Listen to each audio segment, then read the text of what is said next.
যখন কেউ নির্যাতিত হয়, নিপীড়িত হয়, কোনো জায়গায় কেউ শহীদ হয়, তখন খোঁজা হয় সে কি শিবির নাকি সে শিবির না। যখন কেউ শিবির হিসেবে প্রমাণিত হয় তখন সবাই সাইলেন্ট থাকতো, সবাই নীরব থাকতো। শিবির হলে তাকে মেরে ফেলা বৈধ, তাকে হত্যা করা বৈধ, তার কোনো অধিকার থাকতে নেই। আমরা শুরুতেই শ্রদ্ধার সাথে স্মরণ করছি জুলাই বিপ্লবের সকল শহীদদের, বিশেষ করে জগন্নাথ বিশ্ববিদ্যালয়ের মেধাবী শিক্ষার্থী শহীদ একরামুল হক সাজিদের জন্য আল্লাহর কাছে দোয়া করছি। আল্লাহ পাক সুবহানাহু ওয়া তাআলা সকল শহীদদের জান্নাতুল ফেরদৌসের মেহমান হিসেবে কবুল করুক, আল্লাহুম্মা আমিন। এবং একই সাথে দোয়া করছি সকল গাজীদের জন্য, যারা এখন হাসপাতালে বেঁধে কাতরাচ্ছে, যারা অঙ্গ হারিয়েছে। আল্লাহ পাক সুবহানাহু ওয়া তাআলা সকল গাজীদেরকে দ্রুত সময়ের মধ্যে সুস্থতা নিয়ামত দান করুক, আল্লাহুম্মা আমিন। এবং একই সাথে দোয়া করছি, কিছুদিন আগেই আমাদের জুলাইয়ের সহযোদ্ধা হাসিবুর রহমান হাসিব আল্লাহর ডাকে সাড়া দিয়ে চলে গিয়েছে। জগন্নাথ বিশ্ববিদ্যালয়ের মেধাবী শিক্ষার্থী, দীর্ঘ ফ্যাসিবাদ বিরোধী আন্দোলনে আমাদের সহযাত্রী হাসিবের অনবদ্য ভূমিকা ছিল এবং জুলাই বিপ্লবের শুরু থেকে শেষ পর্যন্ত একদম সবচেয়ে ক্রুশিয়াল টাইমে আমরা হাসিবের সাহসী ভূমিকা দেখতে পেয়েছি। এবং বিপ্লব পরবর্তী 1 বছর ধরে শিক্ষার্থী বান্ধব এবং বিশ্ববিদ্যালয়ের শিক্ষার্থীদের জন্য, বিশ্ববিদ্যালয়ের শিক্ষার্থীদের যে দাবি দেওয়া সেগুলো পড়াশোনার কাছে উত্থাপন করা এবং সুস্থ রাজনীতির যেই কথাগুলো আমরা বলছি সেই কথাগুলো আমরা হাসিবের মধ্যে দেখতে পেয়েছি। আমরা আল্লাহর কাছে দোয়া করছি হাসিবুর রহমান হাসিবকে আল্লাহ তাআলা জান্নাতুল ফেরদৌসের মেহমান হিসেবে কবুল করুক, আল্লাহুম্মা আমিন। প্রিয় উপস্থিতি, ইসলামী ছাত্র শিবির প্রতিষ্ঠার পর থেকে সমাজ কল্যাণ এবং ছাত্র কল্যাণমূলক কাজের মাধ্যমে তার যাত্রা সবসময় চলমান রেখেছে এবং ইসলামী ছাত্র শিবির সবসময় সৃজনশীলতাকে সবসময় প্রমোট করে থাকে।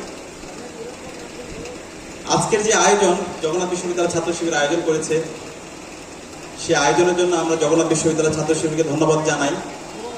আমরা যে বলি একটি যৌক্তিক সমাজ আমরা তৈরি করতে চাই, যেখানে আমরা অপোজিশনকে কোয়েশ্চেন করবো, অপোজিশনের ভুলগুলো ধরে দেব এবং নিজেদের মধ্যে নির্মহ পর্যালোচনা করব এবং আমরা আগামী বাংলাদেশ বিনির্মাণ করব, সুন্দর একটি সমাজ বিনির্মাণ করব, সুন্দর একটি ক্যাম্পাস বিনির্মাণ করব।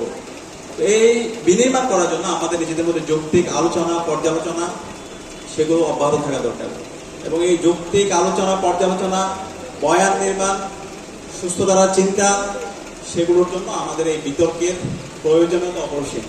তো আমরা আশা রাখবো জগন্নাথ বিশ্ববিদ্যালয় ছাত্র শিবির যে আয়োজন রেখেছে, একইভাবে সকল ছাত্র সংগঠন, সামাজিক সংগঠন এই ধরনের যৌক্তিক চর্চা অব্যাহত রাখবে এবং এই চর্চায় আমরা প্রত্যেকের দল, মত, পরিচয় ভুলে গিয়ে সবাই আমরা এক বিন্দুতে মিলিত হব এবং এই ধরনের আয়োজন আমরা অব্যাহত রাখবো।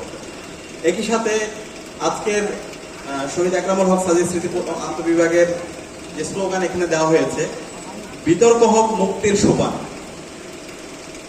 তো এই যে মুক্তির কথা বলা হয়েছে, সেই মুক্তির জন্য কিন্তু আমরা গত 16 বছরে লড়াই সংগ্রাম করেছি এবং এই বিতর্কের মাধ্যমে যে মুক্তির কথা বলছি, আমরা বিগত সময়ে দেখতে পেয়েছি এই মুক্তির কথা যারা বলেছে, একটা পক্ষ মুক্তির কথা বলেছিল, সো কল্ড মুক্তি, কিন্তু আমরা এই মুক্তির নামে তাদের হিপোক্রেসি দেখতে পেয়েছি। আমরা চাই বিতর্কের মাধ্যমে জেনুইন মানুষগুলো বের হয়ে আসুক, সমাজের যে সমস্যাগুলো আছে আমাদের এই সমস্যাগুলো আইডেন্টিফাই করে সেগুলো নিয়ে আমরা কাজ করতে চাই। কিন্তু আমরা বিগত সময় দেখতে পেয়েছি গত 16 বছরের ফ্যাসিস্ট শাসনে আমাদের এই সমাজে যারা বুদ্ধিজীবী ছিল, যারা মানবাধিকার কর্মী ছিল, সাংবাদিকতার একটা বড় অংশ, একই সাথে রাজনীতিবিদ, বিশ্ববিদ্যালয়ের শিক্ষক, সমাজের উচ্চ স্তরে যারা ছিল, ব্যবসায়ীরা, সিভিল সোসাইটি, অ্যাডমিনিস্ট্রেশন, তারা এই সমাজের মুক্তির পরিবর্তে তারা সমাজকে ধ্বংসের কারণ হিসেবে তারা নিজেদেরকে সাব্যস্ত করেছিল। সমাজের মধ্যে যখন জুলুম হচ্ছিল তখন তারা এই জুলুমের তারা মন সমর্থন দিয়েছিল এবং হাসিনাকে ফ্যাসিস্ট হওয়ার সহযোগী তারা হয়েছিল এবং ক্যাম্পাসে যখন শিক্ষার্থীদের উপর নির্যাতন নিপীড়ন হচ্ছিল, সেই নির্যাতন নিপীড়নকে তারা বৈধতা দিয়েছিল এবং যারা বৈধতা দিয়েছিল তারা মুক্তির কথা বলেছিল, তারা সবসময় মুক্তির কথা বলতো, তারা উদারতার কথা বলতো, তারা লিবারালিজমের কথা বলতো। কিন্তু আলটিমেটলি আমরা দেখতে পেয়েছি তাদের এটা হিপোক্রেসি। যখন দেখা যেত একজন শিক্ষার্থী সে মাদ্রাসা থেকে এসেছে, তখন তাকে কর্নার করা হয়েছে, তাকে আদানি করা হয়েছে। যখন একজন শিক্ষার্থীকে নির্যাতন করা হয়েছে, নির্যাতন করার পর যখন তাকে শিবিরটা দেওয়া হয়েছে, তখন এই শিবির হিসাবে তাকে নির্যাতন করাকে বৈধতা দেওয়া হয়েছে। এবং এই বৈধতা এদেশের মানবাধিকার কর্মীরা দিয়েছে, সাংবাদিকরা দিয়েছে, বুদ্ধিজীবীরা দিয়েছে, বিশ্ববিদ্যালয়ের শিক্ষকরা দিয়েছে। এবং আপনারা জানেন 2013 সালে যে শাহবাগ হয়েছিল, সেই শাহবাগের মাধ্যমে এই দেশে ফেসিবাদ দীর্ঘস্থায়ী হয়, এদেশে মব জাস্টিস কায়েম হয় এবং সকল প্রতিষ্ঠানগুলোকে ভেঙে চুরমার করে দেওয়া হয়। এবং এরপরে শাপলায় গণহত্যা থেকে শুরু করে যে ফেসিবাদ দীর্ঘায়িত হয়েছিল, এই দীর্ঘায়িত হওয়ার পেছনে শাহবাগ এবং এই বুদ্ধিজীবীরাই দায়ী ছিল। তারাও কিন্তু মুক্তির কথা বলতো, কিন্তু তারা একটা পক্ষের মুক্তি বলতো, সমাজের সকল মানুষের মুক্তির কথা তারা বলতে পারে না। এই জুলাই বিপ্লবের মাধ্যমে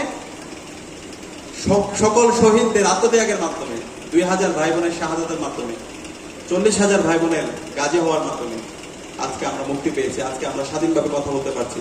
আজকে বাংলাদেশের প্রতিটি ক্যাম্পাস মুক্তি পেয়েছে, শিক্ষার্থীরা মন খুলে কথা বলতে পারছে এবং আমরা যারা ছাত্র শিবির আজকে আমাদের পরিচয় দিতে পারছি।